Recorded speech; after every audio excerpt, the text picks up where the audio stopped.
Hi everyone, I've been asked to do a colouring demo with glass, and I've also been asked to do some from the Wonder Room in Ivy and the Inky Butterfly by Johanna Basford.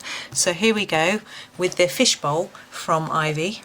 What I am going to do is I'm going to start with the inside. And then, gosh, it's thundering really loudly. I don't know if you can hear it. I'm going to start with the fish, the reeds and the sort of rocks, and then we'll work on the glass after. For me, that's going to be an easier method. So I'm going to do the fish in quite a stereotyped fishy way. Orange goldfish. Sorry, I'm leaning away from the mic. I'm using my Polychromos just because when I do a page, I like to do it all with the same brand or with mixed brands. I've decided that as this page is so detailed, if I'm only going to stick with one brand, which I do if I'm filming because I think it's easier for anyone who just wants videos of a particular brand of pencil. So I'm just sharpening up as I go. So I'm going to use all my Polychromos because there's a good range of colours. You don't have to use the Polychromos, of course. I will help you colour along with something else, but I've got 3 shades of orange for the fish. The first is this one, which is my teeny tiny orange, and it is the Cadmium Orange from the Polychromos. And we're going to start the main body of the fish with these. I'm going to go at the bottom and just do a little darker down here. I'm thinking we'll have a little bit of shadow at the bottom of the fish, so we use a darker colour. And I'm just blending that up slowly. I call it blending, there's no other colour to blend with. And I'm fading it up and just doing some little circles just to try. So when I put my other colour in, they mix well. I'm just going to do a tiny little bit on the top. I find that just helps to give the fish a little bit more of a 3-dimensional looking shape. So we're going to leave him, we're going to move on to the other fish. Do exactly the same thing, so darker at the bottom and then just slowly put less pressure as we move up so we can more easily blend it into the other colour and the tiniest bit on the top. I'm avoiding the tail, although it's joined here. This one is almost as well. I'm going to do that a different colour. So my next colour is this one. This is the 109, which is the dark chrome yellow. It's the sort of next colour down in the Polychromos 120 set, and I'm just going to go for the rest of the body with this. I'm not going to do a particularly hard layer. I'm going to make sure it blends in nicely here, but I'm going to keep it lighter on this part. But I realise I'm getting into quite a lot of detail on a fish, and it's supposed to be a glass demo, but hey, we'll get there. And the other parts I'm going to do in a darker orange. This is my darkest orange that I've picked, which is the dark cadmium orange. So basically you will need, with any other brand, just 3 shades of orange or 2 of orange and 1 of yellow. So for the tail, I'm going to go darker at the bottom again like we did for the body, and then just have less layers at the top. I'm not going to use the second colour because these fins are so little. So there we go. And the same here. Now with water, if I do an underwater picture, I'm often tempted to colour it blue or green because water is that colour in like the sea or a river. Maybe there is a colour to water, but in the fishbowl it's going to be see-through, I reckon, not an obvious colour. So we're going to move on to the reeds. I'm just going to do them 2 greens. So I've got a green olive and the earth green yellowish. So you just need a dark and a light green. Any shades will do. And I've just picked my favourites. It's not, you know, there's no reason for it. So I'm going darker at the bottom. And just like with the body of the fish, I'm just going to do some little circles and fade that up. As I've got quite a lot of space, I can fade it quite away. And we'll do the same here. We'll pop it in darker here, and that will add to it looking slightly more 3-dimensional, particularly if we put quite a good layer of green there. It will really highlight the fact that this one is behind the other one. And then a little bit for this one, just a weeny one. Now we do have some bits of something that looks like grass that I'm going to ignore those. You could go over them in a green. It might be best to wait till you've finished almost all the picture and then maybe go over them with a green fine liner or green gel pen so they actually stand out a little bit. If you use a green pencil, it may not show up. As I say, I'm just going to ignore them and leave them black.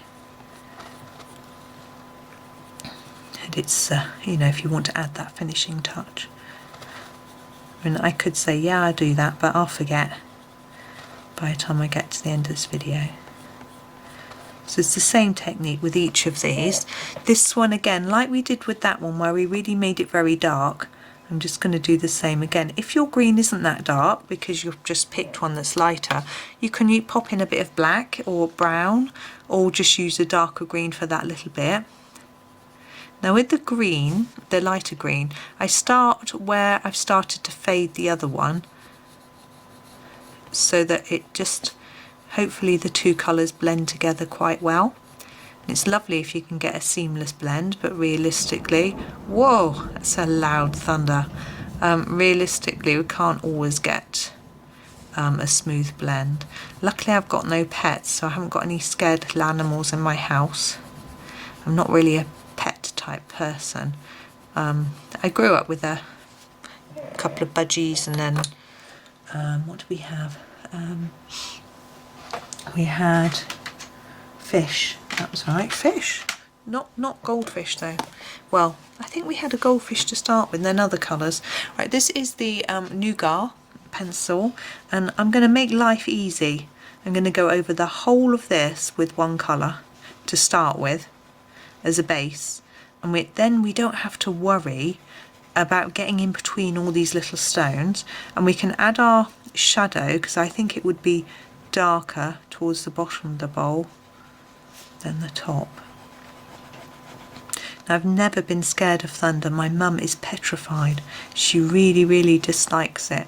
See how I'm making it darker at the bottom just by going over it with more layers. Now I picked two browns and my other one is darker, so if you're using a different brand of pencil you'll need a darker brown, but you could always use a black or a dark grey if you've picked your darkest brown. There we go, I'm happy with that. And I've got this one. This is the Burnt Umber, and I'm going to use this for the little circles for the stones. I'm going to put a lot more at the bottom of them and then fade it up to the top.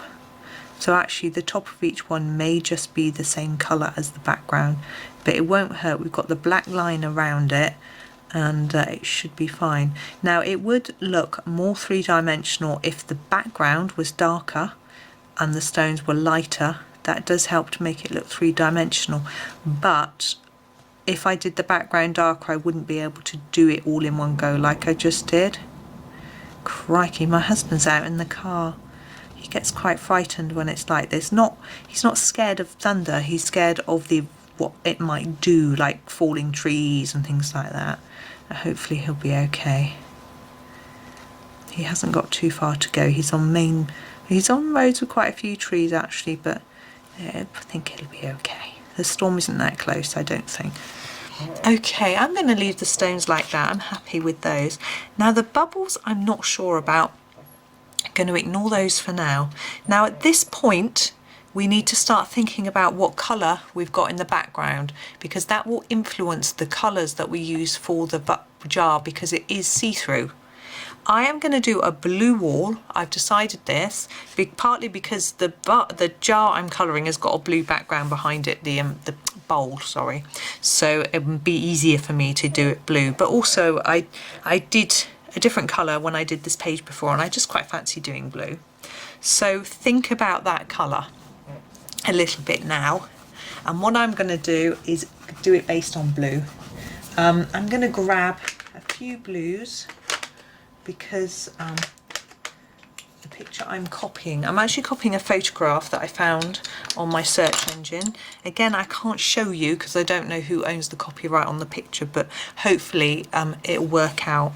So this is my darkest blue. This is the Cobalt blue Greenish there. I don't know how well you can see it, and this is where I'm going to start. Now I'm going to only do the bit under the water at the minute. We're going to do the bit above the water after, and I'm going to start at the dark line and go dark. Now remember, this isn't blue water, this is our blue background showing through. So it's a little bit different. So I'm just going to take it lightly out.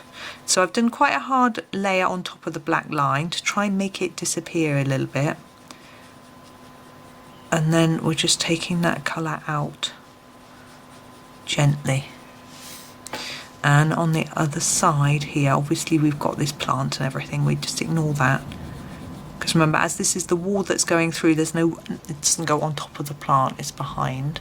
Okay, and we're going to try and fade this colour through. So I'm going to do a little bit of a lighter bit here and a lighter bit here, just to fade it across.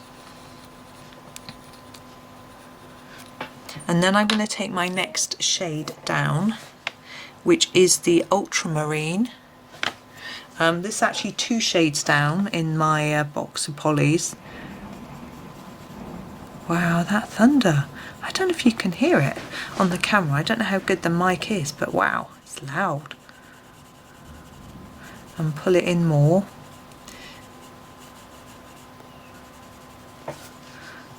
And some down here.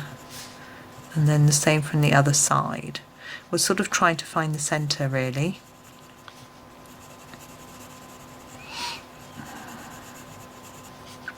I'm sort of thinking centre sort of there. So we're going to fade towards the middle. And the image I have is quite cute. It actually fades, so there's a lighter area here.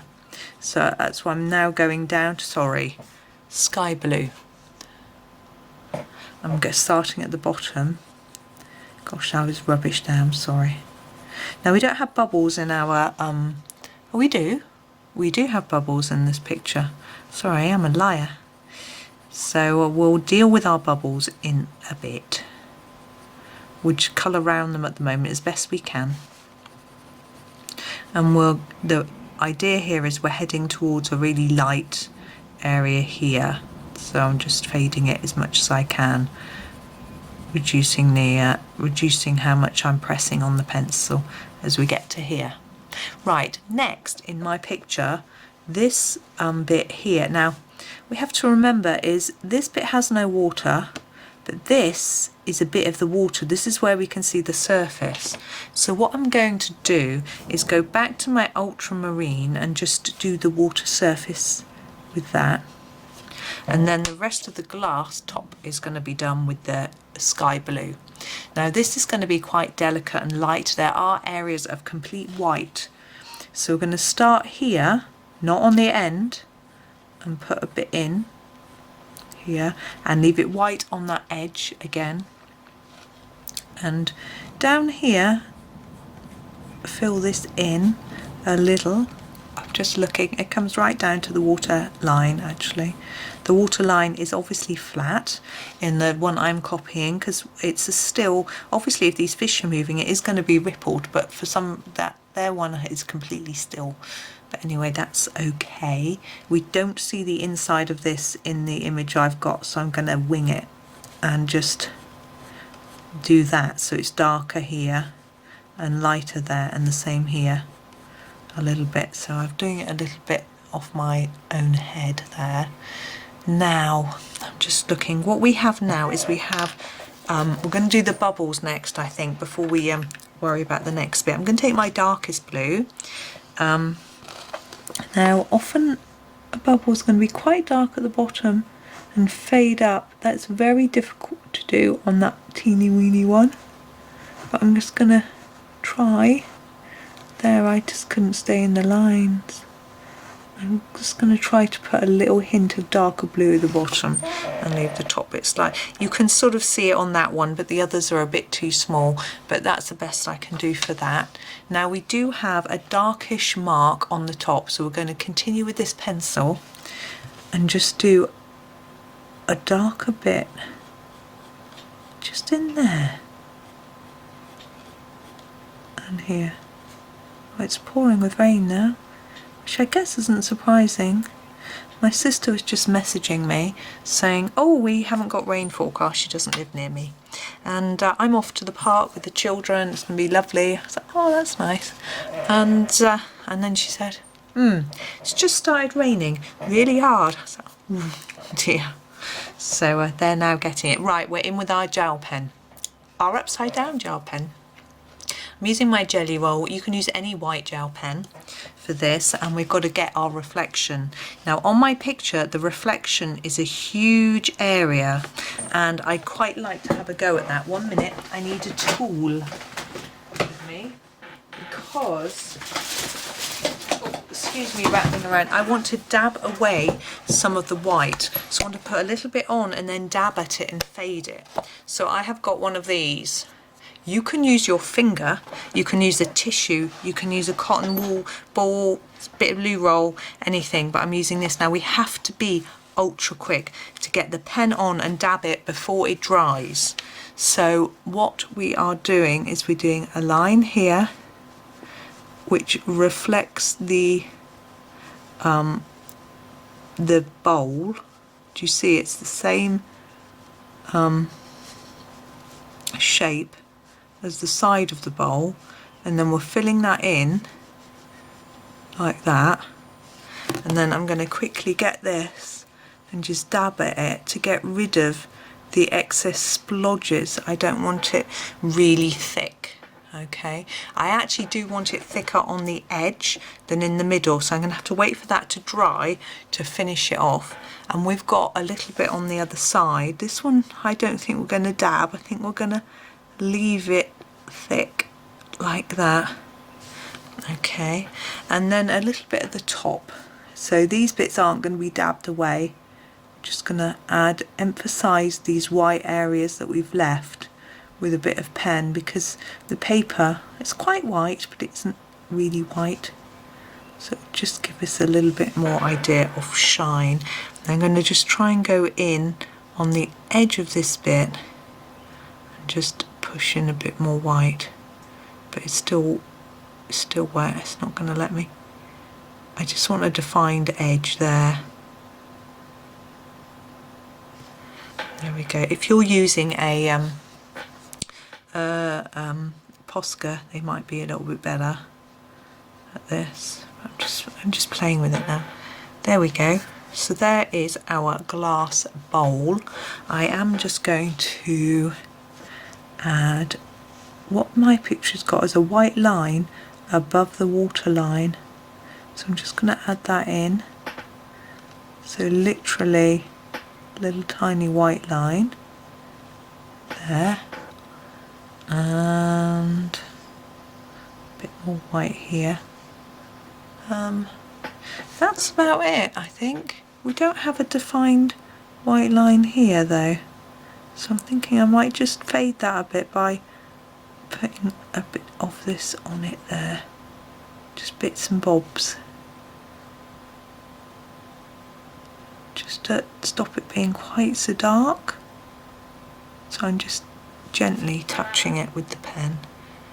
There, that's better. So that's our fish bowl. I'm just looking to see how long that video was. I think it was quite long enough. I did think we might go on and do the letters or a few bits and bobs, but I think we'll actually leave it there. Now, if you want the black lines to disappear a little bit more, don't go over them with white. Once you start doing that, you have to do it with your whole picture, so you have to be fully committed. Go over it with a little bit of black and fade that into your blue, and then it will just vanish. It will just look like it's part of what you've coloured. We'll just keep colouring it over with blue, and it just fades back a little bit. See, it doesn't look quite as defined as perhaps some of the other lines do anyway because of the dark blue. But anyway, we're done. I hope that was useful to you. We will do some more objects from this page in future videos. I'm not quite sure when, because I am in the middle of another Ivy page with you as well, but because I'd had a request for glass and for this page, I thought we'd just start a little bit. So I will keep going with different bits and bobs across this page, but that's just a little one to get you going. So thank you very much for watching. I hope you enjoyed the video, and happy colouring.